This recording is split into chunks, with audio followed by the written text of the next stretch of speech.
നമസ്കാരം, ഋഷിഭക്തം ചാനലിലേക്ക് ഏവർക്കും ഹൃദ്യമായ സ്വാഗതം. ഇന്ന് നക്ഷത്രഫലമാണ് പറയുന്നത്. 2024 മാർച്ച് മാസം വന്നിരിക്കുകയാണ്. മാർച്ച് മാസത്തിലെ ഓരോ നക്ഷത്രക്കാരുടെയും, അതായത് രാശിപ്രകാരമുള്ള സമ്പൂർണ്ണ നക്ഷത്ര ഫലമാണ് ഇന്നത്തെ വീഡിയോയുടെ പ്രതിപാദ്യ വിഷയം. നമുക്ക് വീഡിയോയിലേക്ക് കടക്കാം. അതിനു മുമ്പ് ചാനൽ ഇതുവരെ സബ്സ്ക്രൈബ് ചെയ്യാത്തവരാണെങ്കിൽ ഒന്ന് സബ്സ്ക്രൈബ് ചെയ്യുക എന്ന് അഭ്യർത്ഥിക്കുകയാണ്. അതോടൊപ്പം തൊട്ടടുത്തുള്ള ബെൽ ബട്ടണിൽ മുകളിലുള്ള ഓൾ എന്ന ബട്ടൺ കൂടി ഒന്ന് സെലക്ട് ചെയ്യുക. അതുവഴി ഞാൻ തുടർന്ന് നൽകുന്ന വീഡിയോകൾ നിങ്ങൾക്ക് കാണുവാൻ സാധിക്കുന്നതാണ്. വീഡിയോയിലേക്ക് കടക്കുന്നതിന് മുമ്പ് ഒരു കാര്യം കൂടി നിങ്ങളോട് അഭ്യർത്ഥിക്കുകയാണ്. തീർത്ഥയാത്ര എന്നൊരു യൂട്യൂബ് ചാനൽ കൂടി എനിക്കുണ്ട്. ക്ഷേത്രങ്ങളെ കുറിച്ചുള്ള വീഡിയോകളാണ് ആ യൂട്യൂബ് ചാനലിൽ വരുന്നത്. ക്ഷേത്രങ്ങളെ പരിചയപ്പെടണം എന്ന് ആഗ്രഹിക്കുന്നവർക്ക് ആ യൂട്യൂബ് ചാനൽ ഒന്ന് പരിശോധിക്കുക. വീഡിയോയുടെ ഡിസ്ക്രിപ്ഷൻ ബോക്സിൽ ലിങ്ക് നൽകുന്നതാണ്. തീർത്ഥയാത്ര എന്നുള്ള ഇംഗ്ലീഷ് പേരിലാണ് യൂട്യൂബ് ചാനൽ ഉള്ളത്. നിങ്ങളുടെ സഹകരണം പ്രതീക്ഷിച്ചുകൊണ്ട് ഇന്നത്തെ വീഡിയോയിലേക്ക് നമുക്ക് കടക്കാം. ആദ്യം നമുക്ക് മേടക്കൂറുകാരുടെ 2024 മാർച്ച് മാസത്തിലെ സമ്പൂർണ്ണ നക്ഷത്രഫലത്തെ ഒന്ന് പറയാം. മേടക്കൂറിൽ വരുന്നത് അശ്വതി, ഭരണി, കാർത്തിക, കാൽ എന്നീ നക്ഷത്രങ്ങളാണ്. വിവാഹകാര്യങ്ങളിൽ തടസ്സങ്ങളൊക്കെ ഉണ്ടായിരുന്ന മേടക്കൂറുകാരെ സംബന്ധിച്ച് ആ തടസ്സങ്ങളൊക്കെ നീങ്ങി വിവാഹം നടക്കാനുള്ള സാഹചര്യങ്ങൾ ഒത്തുചേരുന്നതാണ്. ഊർജ്ജസ്വലമായ മനസ്സും വർദ്ധിച്ച കാര്യശേഷിയുമൊക്കെ മേടക്കൂറുകാർക്ക് ലഭിക്കുന്ന മാസമാണ്. അതൊക്കെ മൂലം നേട്ടങ്ങളും മേടക്കൂറുകാർക്ക് ഉണ്ടായേക്കാം. സന്താന സൗഖ്യം, ഗൃഹോപകരണ ലാഭം, മനസ്സുഖം, ദാമ്പത്യ സുഖം എന്നീ നേട്ടങ്ങളും മേടക്കൂറുകാർക്ക് മാർച്ച് മാസത്തിൽ ലഭിക്കും. എന്നാൽ ആരോഗ്യപരമായ കാര്യങ്ങളിൽ ഒന്ന് ശ്രദ്ധ വയ്ക്കേണ്ട സമയമാണ്. ധനലാഭവും ഉണ്ടാകാൻ സാധ്യതയുണ്ട്. എന്നാൽ ധനനഷ്ടത്തിനും സാധ്യതയുള്ളത് കൊണ്ട് തന്നെ കൊടുക്കൽ വാങ്ങലുകളും ധനത്തിന്റെ കാര്യങ്ങൾ ഒന്ന് ശ്രദ്ധിക്കേണ്ടതുമാണ്. മേടക്കൂറുകാർ സുബ്രഹ്മണ്യ സ്വാമി ക്ഷേത്രത്തിലും ദേവീ ക്ഷേത്രത്തിലും ദർശനം നടത്തി ശക്തിയുക്തം വഴിപാടുകൾ ചെയ്യുക. ഇനി നമുക്ക് ഇടവക്കൂറുകാരുടെ മാർച്ച് മാസത്തിലെ സമ്പൂർണ്ണ നക്ഷത്രഫലത്തെ നോക്കാം. ഇടവക്കൂറിൽ വരുന്ന കാർത്തികയുടെ മുക്കാൽ ഭാഗം, രോഹിണി, മകേരത്തിന്റെ ആദ്യ പകുതി എന്നീ നക്ഷത്രങ്ങളാണ്. ഇടവക്കൂറുകാരെ സംബന്ധിച്ച് സ്ത്രീകൾ മൂലം ഉപദ്രവങ്ങൾക്കൊക്കെ സാധ്യതയുണ്ട്. സുഖഹാനിയും ദാമ്പത്യ ക്ലേശവും ഒക്കെ ഉണ്ടായേക്കാം. കൂടാതെ ശത്രുപീഡ, രക്തസ്രാവം, ദേഹോപദ്രവങ്ങളൊക്കെ ഏൽക്കുക തുടങ്ങിയ ദോഷഫലങ്ങളും പറയേണ്ടതാണ്. എന്നാൽ ധനലാഭത്തിന് സാധ്യതയുണ്ട്. കാര്യവിജയത്തിനും സന്താന ഗുണത്തിനും ഒക്കെ സാധ്യതയുണ്ട്. മനസ്സിന് സന്തോഷം തുടങ്ങിയ നിരവധി കാരണങ്ങൾ മാർച്ച് മാസത്തിൽ ഉണ്ടാകുന്നതാണ്. ശ്രീകൃഷ്ണസ്വാമി ക്ഷേത്രത്തിലും സുബ്രഹ്മണ്യ സ്വാമി ക്ഷേത്രത്തിലും ദോഷപരിഹാരത്തിനായി ഇടവക്കൂറുകാർ വഴിപാടുകൾ നടത്തുക, ദർശനം നടത്തുക. ഇനി നമുക്ക് മിഥുനക്കൂറുകാരുടെ 2024 മാർച്ച് മാസത്തിലെ സമ്പൂർണ്ണ നക്ഷത്രഫലത്തെ നോക്കാം. മിഥുനക്കൂറിൽ വരുന്നത് മകയിരത്തിന്റെ രണ്ടാം പകുതി, തിരുവാതിര, പുണർദത്തിന്റെ മുക്കാൽ ഭാഗം എന്നീ നക്ഷത്രങ്ങളാണ്. മിഥുനക്കൂറുകാരെ സംബന്ധിച്ച് മാർച്ച് മാസത്തിൽ ശത്രുദോഷം, രോഗാരിഷ്ടത, മനക്ലേശം, ദേഹോപദ്രവം തുടങ്ങിയ ദോഷങ്ങൾ ഉണ്ടായേക്കാം. കൂടാതെ കുടുംബജീവിതത്തിൽ അസ്വസ്ഥത, യാത്രാക്ലേശം തുടങ്ങിയ പ്രശ്നങ്ങളും ഉണ്ടായേക്കാം. ചില ഉദ്ദേശിക്കുന്ന കാര്യങ്ങളൊക്കെ സാധിക്കുന്നതിൽ തടസ്സങ്ങൾ വന്നു ചേരാം. എന്നാൽ മറ്റു ചില കാര്യങ്ങളൊക്കെ അപ്രതീക്ഷിതമായി പൂർത്തീകരിക്കുന്നതിനും സാധ്യതയുണ്ട്. മിഥുനക്കൂറുകാരെ സംബന്ധിച്ച് സ്ഥാനപ്രാപ്തി ലഭിക്കുന്നതാണ്. അപ്രതീക്ഷിതമായിട്ടുള്ള ചില സൗഭാഗ്യങ്ങളും മിഥുനക്കൂറുകാർക്ക് ഉണ്ടായേക്കാം. മിഥുനക്കൂറുകാർ ദോഷപരിഹാരത്തിനായി സുബ്രഹ്മണ്യ സ്വാമി ക്ഷേത്രത്തിൽ ദർശനം നടത്തുക, ശ്രീകൃഷ്ണസ്വാമി ക്ഷേത്രത്തിൽ ദർശനം നടത്തുക, ശക്തിയുക്തം വഴിപാടുകളെ ചെയ്യുക. ഇനി നമുക്ക് കർക്കിടകക്കൂറുകാരുടെ വരുന്ന മാർച്ച് മാസത്തിലെ സമ്പൂർണ്ണ നക്ഷത്രഫലത്തെ നോക്കാം. കർക്കിടകക്കൂറിൽ വരുന്നത് പുണർദത്തിന്റെ കാൽഭാഗം, പൂയം, ആയില്യം എന്നീ നക്ഷത്രങ്ങളാണ്. കർക്കിടകക്കൂറുകാരെ സംബന്ധിച്ച് സന്തുഷ്ടി ഉണ്ടാകുന്ന മാസമാണ്. ബന്ധുജന സൗഖ്യം ഉണ്ടായേക്കാം. കൂടാതെ ധനലാഭത്തിനും സാധ്യതയുള്ള മാസമാണ്. സ്വർണ്ണ ലാഭവും ഒക്കെ ഉണ്ടാകാം. ശത്രുക്കളുടെ നാശം ഉണ്ടാകുന്നതിനുള്ള സാധ്യതയുണ്ട്. ദ്രവ്യലാഭവും സ്ഥാനപ്രാപ്തിയും ഒക്കെ ലഭിക്കുന്നതാണ്. അതേപോലെ തന്നെ കാര്യവിജയവും ഗുണഫലമായി പറയേണ്ടതാണ്.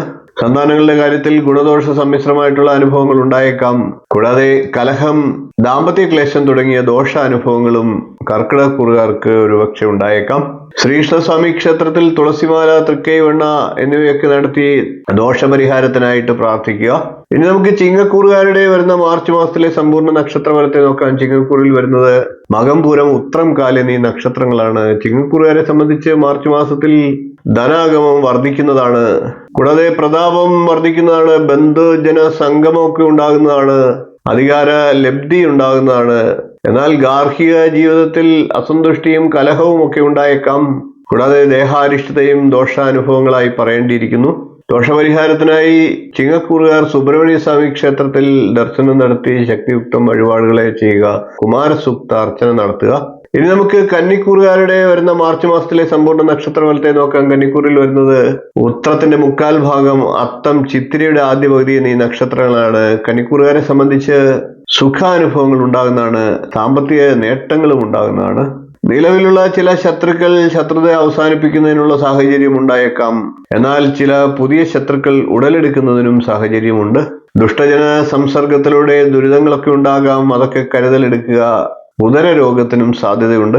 കൂടാതെ മനോവ്യസനത്തിനും സാധ്യതയുള്ളതിനാൽ അത്തരം കാര്യങ്ങളിൽ നിന്നൊക്കെ ഒന്ന് ഒഴിഞ്ഞു നിൽക്കുക. കന്നിക്കൂറുകാർ ശ്രീകൃഷ്ണസ്വാമി ക്ഷേത്രത്തിലും സുബ്രഹ്മണ്യ സ്വാമി ക്ഷേത്രത്തിലും ദോഷപരിഹാരത്തിനായി വഴിപാടുകളെ ചെയ്യുക. ഇനി നമുക്ക് തുലാക്കൂറുകാരുടെ വരുന്ന മാർച്ച് മാസത്തിലെ സമ്പൂർണ്ണ നക്ഷത്രഫലത്തെ നോക്കാം. തുലാക്കൂറിൽ വരുന്നത് ചിത്രയുടെ രണ്ടാം പകുതി, ചോതി, വിശാഖത്തിന്റെ മുക്കാൽ ഭാഗം എന്നീ നക്ഷത്രങ്ങളാണ്. തുലാക്കൂറുകാരെ സംബന്ധിച്ച് കുടുംബസുഖം, ഐശ്വര്യം, സുഖലബ്ധി എന്നിവയൊക്കെ നേട്ടങ്ങളായി പറയണം. കൂടാതെ സാമ്പത്തിക അഭിവൃദ്ധി ഉണ്ടാകുന്നതാണ്. പുതിയ സംരംഭങ്ങളൊക്കെ തുടങ്ങാനുള്ള സാഹചര്യങ്ങൾ ഉണ്ടാകും. കൂടാതെ വാഗ്വിലാസം മൂലം നേട്ടങ്ങൾ ഉണ്ടാകും. ഇഷ്ടഭക്ഷണ ലബ്ധി ഉണ്ടാകുന്നതാണ്.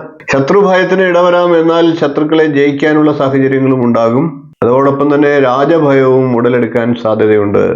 തുലാക്കൂറുകാർ ദേവീക്ഷേത്രത്തിൽ ദർശനം നടത്തുക, ശക്തിയുക്തം വഴിപാടുകളെ ചെയ്യുക. ഇനി നമുക്ക് വൃശ്ചികക്കൂറുകാരുടെ വരുന്ന മാർച്ച് മാസത്തിലെ സമ്പൂർണ്ണ നക്ഷത്രഫലത്തെ നോക്കാം. വൃശ്ചികക്കൂറിൽ വരുന്നത് വിശാഖത്തിന്റെ കാൽഭാഗം, അനിഴം, തൃക്കേട്ട എന്നീ നക്ഷത്രങ്ങളാണ്. വൃശ്ചികക്കൂറുകാരെ സംബന്ധിച്ച് ശയനസുഖം ഉണ്ടാകുന്നതാണ്, വസ്ത്രലാഭം ഉണ്ടാകുന്നതാണ്, ഭക്ഷണ സുഖവും ലഭിക്കുന്നതാണ്, ധനസമൃദ്ധി ഉണ്ടാകുന്നതാണ്, വാഗ്വിലാസം മൂലം നേട്ടങ്ങൾ ഉണ്ടാകുന്നതാണ്.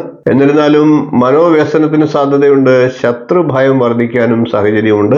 ധനധാന്യാദികളായിട്ടുള്ള അർത്ഥനഷ്ടത്തിനും സാധ്യതയുണ്ട്. കൂടാതെ രാജഭയം, കള്ളന്മാരിൽ നിന്ന് ഉപദ്രവം തുടങ്ങിയ ദോഷഫലങ്ങളും പറയേണ്ടിയിരിക്കുന്നു. അതുപോലെ അഗ്നി മൂലം ഭയമുണ്ടാകാം. ബന്ധുജനങ്ങളുമായി കലഹത്തിനും സാധ്യതയുണ്ട്. അപ്രതീക്ഷിതമായ ധനനഷ്ടത്തിനും സാഹചര്യം ഉണ്ടായേക്കാം. വൃശ്ചികക്കൂറുകാർ ദോഷപരിഹാരത്തിനായി സുബ്രഹ്മണ്യ സ്വാമിയെയും ശനീശ്വരനെയും വിളിക്കേണ്ടതാണ്.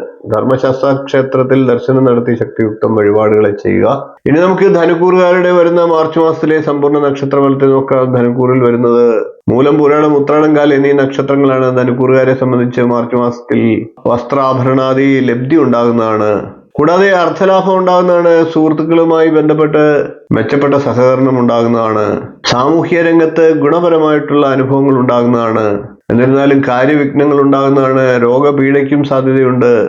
ശത്രുപീഠയ്ക്കും സാധ്യതയുണ്ട്. ബന്ധുക്കളുമായി കലഹങ്ങൾ ഉണ്ടാകാനും സാഹചര്യമുണ്ട്.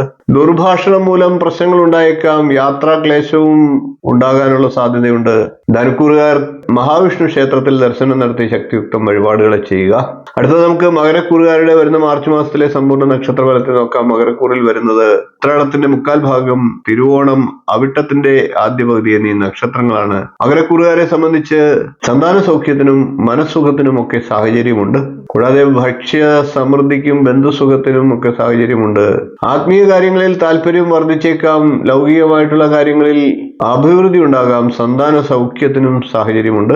ധനലാഭം ഉണ്ടാകുമെങ്കിലും ധനനഷ്ടത്തിനും സാഹചര്യമുള്ളതിനാൽ കരുതലെടുക്കുക. നേത്രരോഗങ്ങൾ ഉണ്ടാകാനുള്ള സാഹചര്യമുണ്ട്. രോഗക്ലേശങ്ങൾ ഉണ്ടാകാൻ, രോഗഭയം ഉണ്ടാകാനും ഒക്കെ സാഹചര്യമുണ്ട്. യാത്രാക്ലേശത്തിനും സാഹചര്യമുണ്ട്. കൂടാതെ ശത്രു പീഡ ഉണ്ടായേക്കാം. ദ്രവ്യനാശത്തിനും സാഹചര്യമുണ്ട്. മകരക്കൂറുകാരെ സംബന്ധിച്ച് അയ്യപ്പസ്വാമി ക്ഷേത്രത്തിൽ ദർശനം നടത്തി ശക്തിയുക്തം വഴിപാടുകളെ ചെയ്യുക. ഇനി നമുക്ക് കുംഭക്കൂറുകാരുടെ വരുന്ന മാർച്ച് മാസത്തിലെ സമ്പൂർണ്ണ നക്ഷത്രഫലത്തെ നോക്കാം. കുംഭക്കൂറിൽ വരുന്നത് അവിട്ടത്തിന്റെ രണ്ടാം പകുതി, ചതയം, പൂരിട്ടാതിയുടെ മുക്കാൽ ഭാഗം എന്നീ നക്ഷത്രങ്ങളാണ്. കുംഭക്കൂറുകാരെ സംബന്ധിച്ച് മാർച്ച് മാസത്തിൽ ധനലാഭം ഉണ്ടാകാം, സുഖമുണ്ടാകാം, അർദ്ധലാഭം ഉണ്ടാകുന്നതിനുള്ള സാഹചര്യമുണ്ട്. സന്താന സൗഖ്യവും ഗുണഫലമായി പറയണം. കൂടാതെ മനസ്സുഖത്തിനും സുഖപ്രാപ്തിക്കുമൊക്കെ സാഹചര്യമുണ്ട്. കൂടാതെ കളത്രം മൂലം സുഖ അനുഭവങ്ങളും ഉണ്ടാകാം. ഉദ്ദേശിക്കുന്ന കാര്യങ്ങളിൽ ചില കാര്യങ്ങൾ പെട്ടെന്ന് സാധിക്കുമെങ്കിലും ചില കാര്യങ്ങളിൽ തടസ്സങ്ങൾ നേരിടാം. ദേവീക്ഷേത്രത്തിൽ ദർശനം നടത്തി നെയ്വിളക്ക് കൊളുത്തുക, ഭാഗ്യസൂക്ത അർച്ചന നടത്തുക. ഇനി നമുക്ക് മീനക്കൂറുകാരുടെ വരുന്ന മാർച്ച് മാസത്തിലെ സമ്പൂർണ്ണ നക്ഷത്രഫലത്തെ നോക്കാം. മീനക്കൂറിൽ വരുന്നത് പൂരിട്ടാതിയുടെ കാൽഭാഗം, ഉത്രിട്ടാതി, രേവതി എന്നീ നക്ഷത്രങ്ങളാണ്. മീനക്കൂറുകാരെ സംബന്ധിച്ച് മാർച്ച് മാസത്തിൽ മനസ്സുഖം ഉണ്ടാകുന്നതാണ്. സ്ത്രീ സുഖം ഉണ്ടാകുന്നതാണ്. ധനലാഭം ഉണ്ടാകുന്നതാണ്, വസ്ത്രലാഭവും ഉണ്ടാകുന്നതാണ്.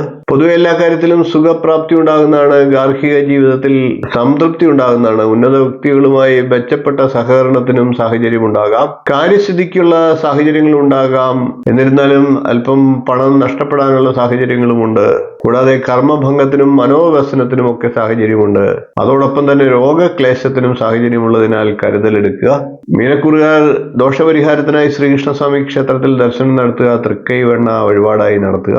12 രാശിക്കാരുടെയും മാർച്ച് മാസത്തിലെ സമ്പൂർണ്ണ നക്ഷത്രഫലത്തെ സമഗ്രമായി എന്നാൽ ചുരുക്കത്തിൽ പറഞ്ഞു കഴിഞ്ഞു. വീഡിയോ ഇഷ്ടപ്പെട്ടുവെങ്കിൽ ഒന്ന് ലൈക്ക് ചെയ്യുക, ഷെയർ ചെയ്ത് മറ്റുള്ളവർക്കും ഈ അറിവ് നൽകുക. ചാനൽ ഒന്ന് സബ്സ്ക്രൈബ് ചെയ്തേക്കുക, നിങ്ങളുടെ അഭിപ്രായം കമന്റായിട്ട് അറിയിക്കുക. ഇനിയും ഇതുപോലുള്ള നല്ല നല്ല നിരവധിയായിട്ടുള്ള വിഷയങ്ങളുമായി വീണ്ടും നമുക്ക് കാണാം. നന്ദി, നമസ്കാരം, ശുഭദിനം.